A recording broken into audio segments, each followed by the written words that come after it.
Pasintabi po sa aming iulat, patay ang isang lalaki sa Indonesia matapos siyang putulan ng ari ng sarili niyang misis. Ang dahilan ni misis, cheater daw ang kanyang mister at nanlalamig na sa kanya. Narito ang report. Sa kulungan ng bagsak ng babaeng yan sa West Jakarta, Indonesia, pinutol niya ang ari ng kanyang mister na nangaliwa umano.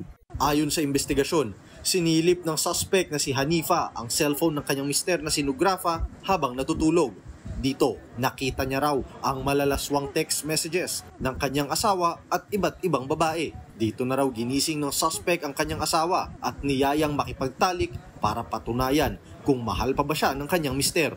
Pero tumanggi raw ang lalaki. Dito na kumuha ang suspect ng cutter knife sa kusina at pinutol ang ari ng kanyang mister. Inilagay niya ito sa isang plastic bag.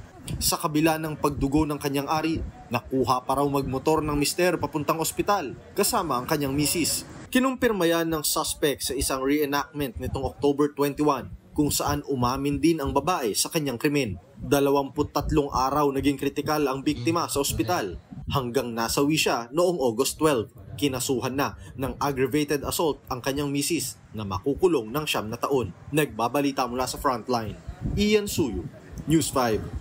Mga kapatid, Ed Lingaw po, maging maalam at may pakialam sa mga napapanahong balita sa ating bansa.